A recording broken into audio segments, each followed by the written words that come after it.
You know, pretty sudden or pretty drastic that November opens with, Taurus, for you, but I'm showing that there may be some fear or resistance to that change. The first card that I'm getting out of the gate here is Tower in reverse.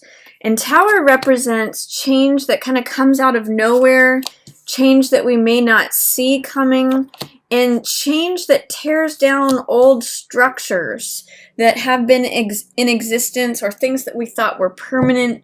You can see Tower here is like the castle. It's made of stone. It's very stable. It's very well established. And that represents the established norm, the way things have been, the way things are, you know, governments, solid relationships, solid foundations, all of that. Lightning's coming in and striking Tower and causing it to catch fire and for everything to crumble. So I'm getting the image of Tower of Babel. You know, sometimes when you build too high, it crumbles down.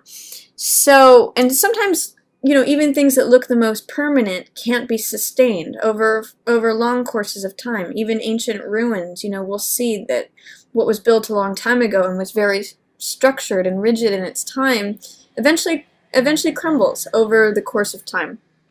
In many cases. For these lightning bolts coming in, this is new divine information that is affecting this tower and igniting it.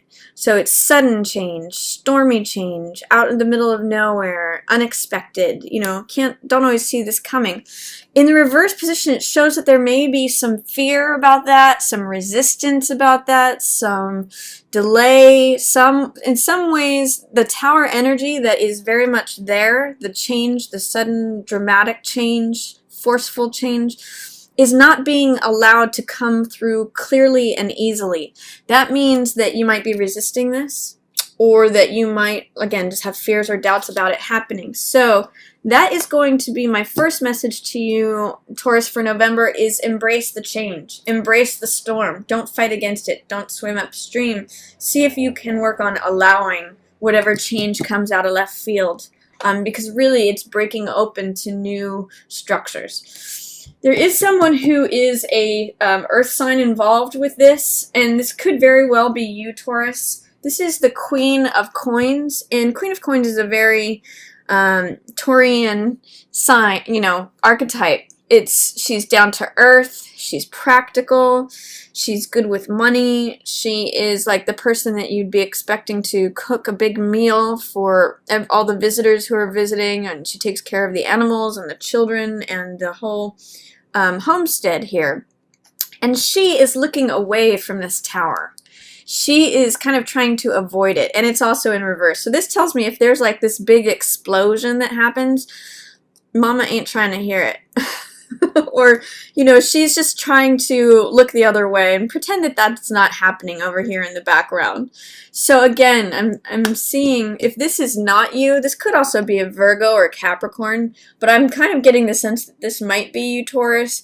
So if you are normally in a position of authority and you're trying to hold down the fort, you're trying to be practical, down to earth, trustworthy, all of that, you know, try to just glimpse over your shoulder once in a while to look at this tower and realize that it's not necessarily always a bad thing. It may look like a bad thing, but try to get over fears regarding it, or just glimpse over your shoulder and take it in whatever doses you can handle it, because it's actually breaking open your world.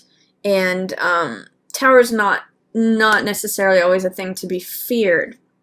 Again, whenever you roll with the storm, instead of trying to fight against it, you're stronger on the other side of it to continue with your life. So rely on your own practical, grounded self. That's the earth energy is coming through in the upright position here, and this is the person who maintains her cool. She's practical, she's trustworthy, she's grounded. That's a really good word here. Stay in that. Be Queen of Coins, because she can sort of like breathe through whatever's coming at her. It also looks like Eight of Wands in reverse. Eight of Wands means that things are happening quickly. Things are flying through the air. The information is almost lined up. It's approaching quickly. This is sort of like the feeling of a pot of water that is just about ready to boil, and it's, the last 10%, last 10 or 20% needs to happen, or the last piece of information needs to come in. That's what Eight of Wands means. Things happening quickly, information coming in, things lining up, wands flying through the air, information being conveyed. In the reverse position, this is like a resistance to that information being conveyed. There may be some last piece of the puzzle. It's coming at you, and you're trying to resist it. It's like, don't tell me that. I don't want to hear it. I don't want to see it. I know this stuff is coming at me. I know the times they are changing, but I don't want this to end, or I don't want that pot of water to boil. So it's almost like a denying or a resisting of the information that is coming at you.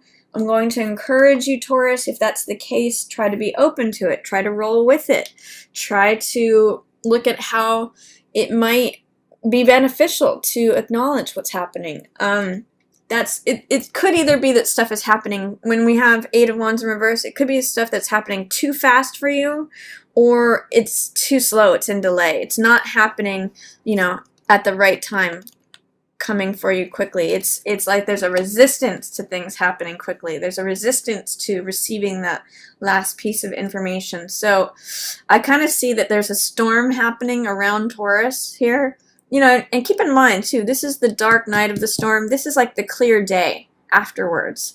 So you're kind of trying to keep your cool in between.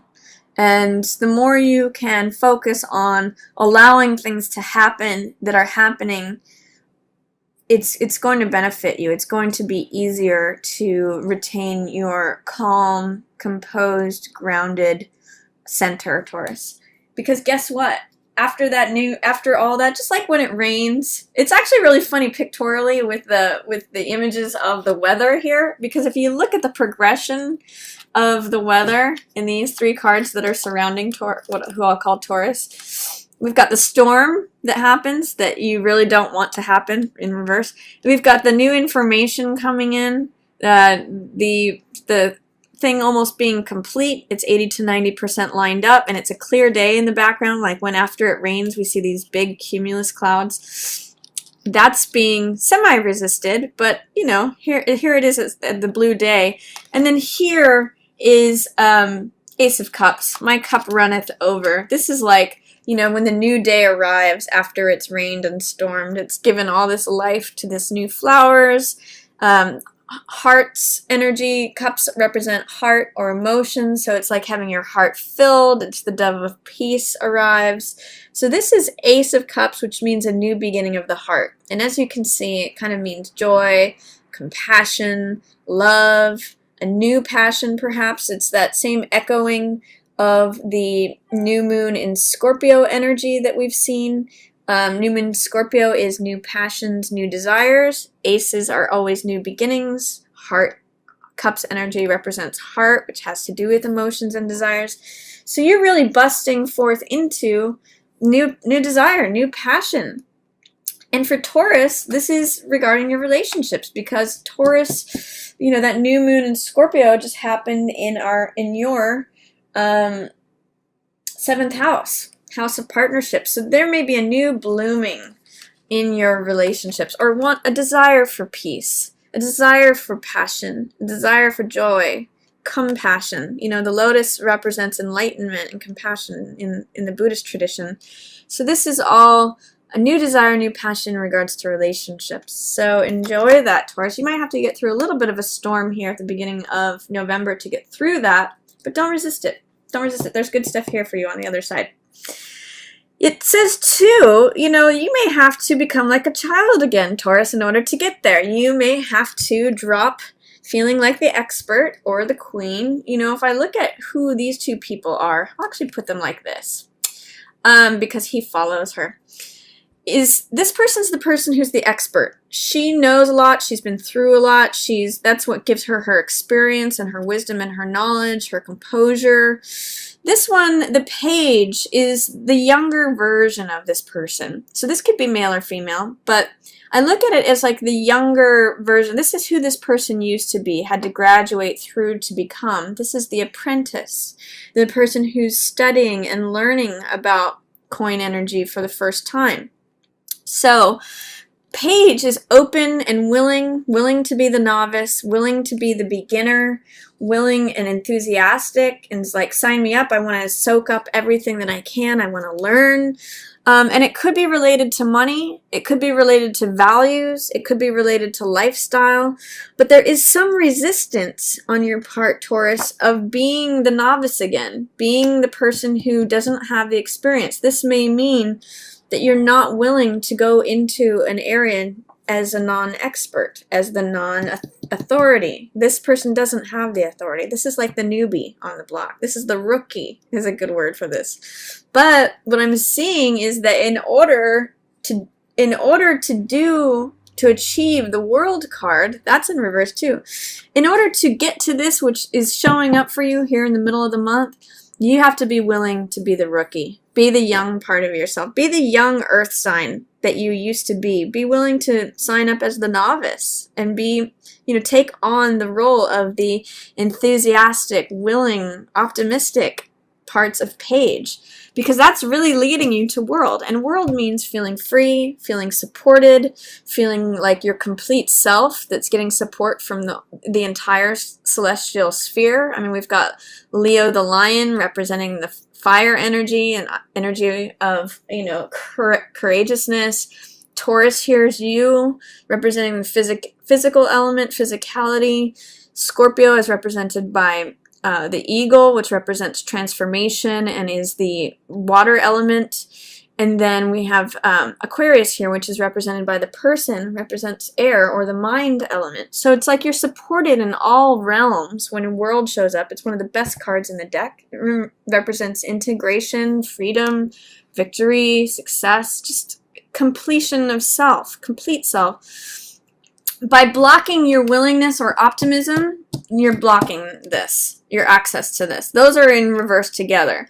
So as you become more open, as you become more enthusiastic, more willing, I'm even getting a sense of more vulnerable, more willing to be recognized or seen as the novice again, restarting, rebuilding, going back to a younger version of yourself or less experienced version of yourself, you reawaken this world. That's what allows you to get there. So consider that, Taurus.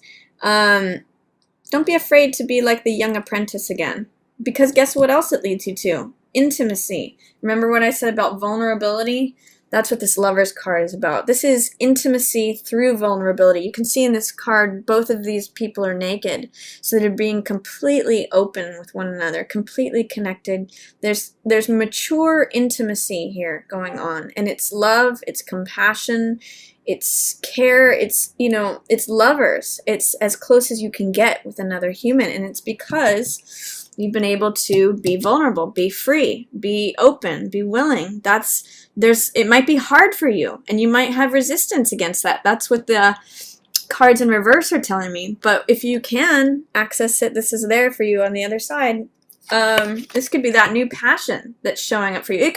It could either be the beginning of a new relationship because you're open to it and allowing yourself for it, or it could be a new passion within your current relationship that by being this young person becoming free again, this comes about. So Taurus, there's some nice stuff for you here, especially mid-month, once you push through this, and if you're able to allow that younger side of yourself to come through.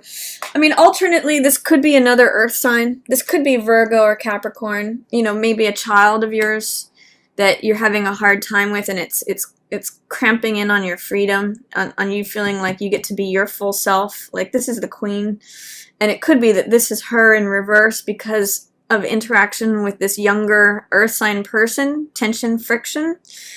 But I'm really getting the first interpretation more for you, Taurus, that this is the younger side of yourself. It could really go different ways for different different Taurians out there, but that's what's showing up.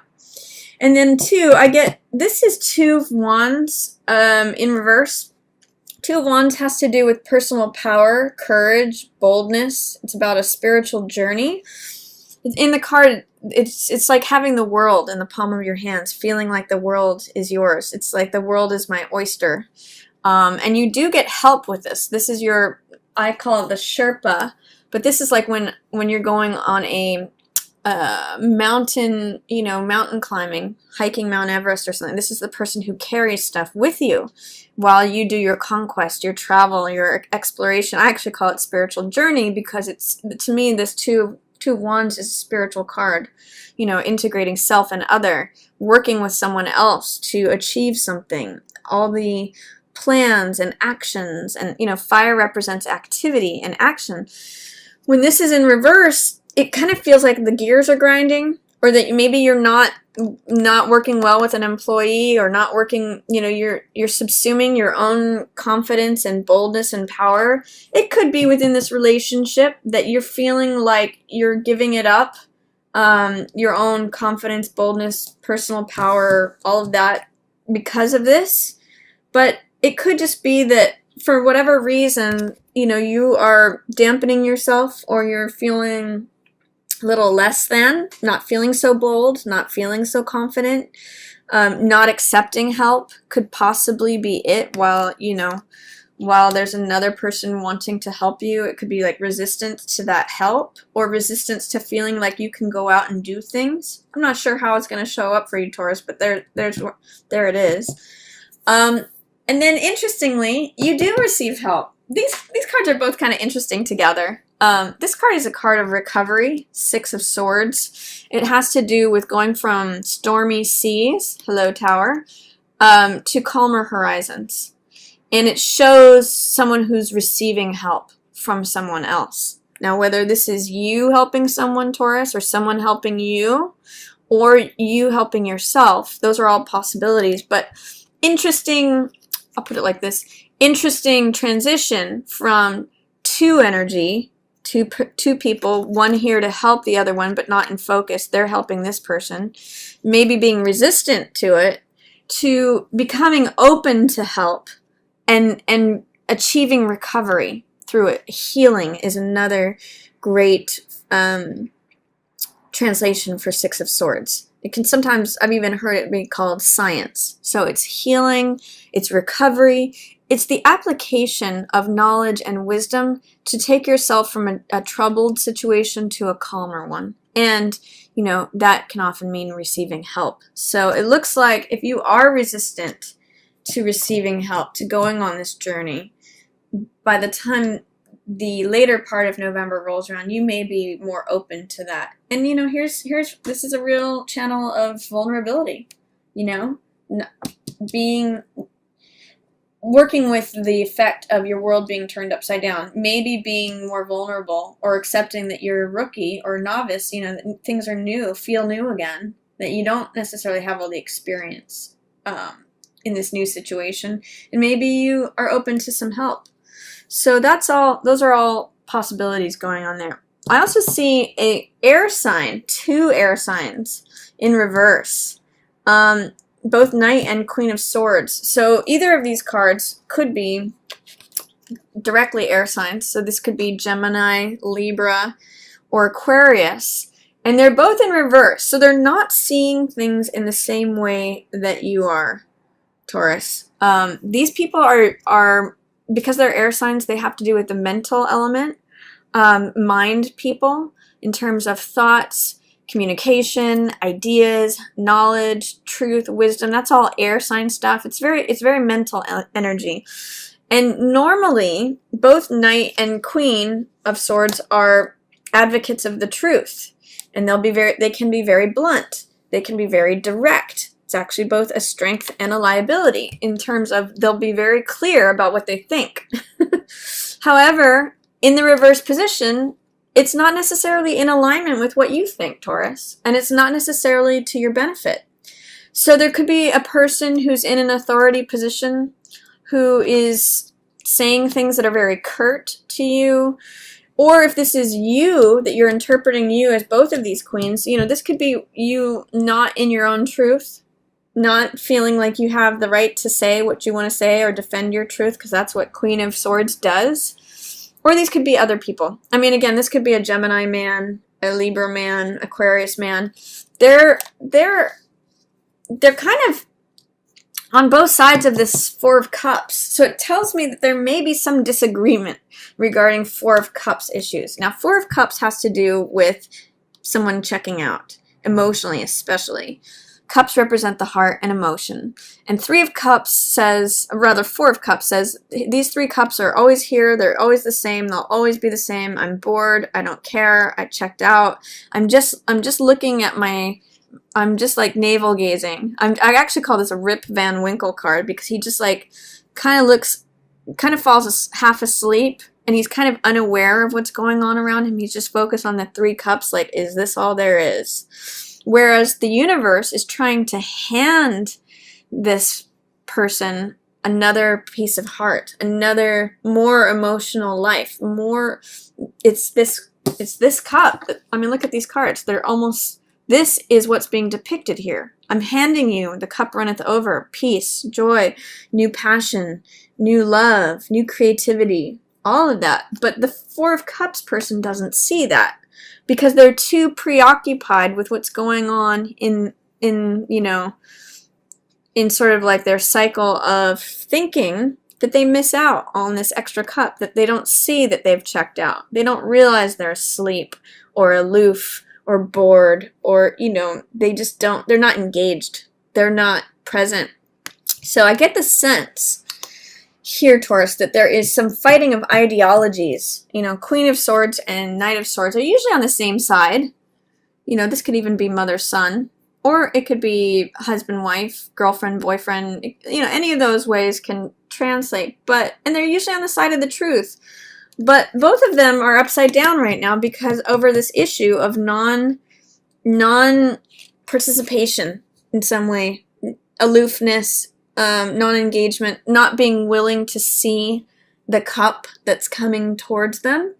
You know, someone is not seeing that love is coming at them. They're kind of ignoring it. They're kind of just checked out. So that's going on for you at the end of the month, Taurus. And I'm just going to say, receive help.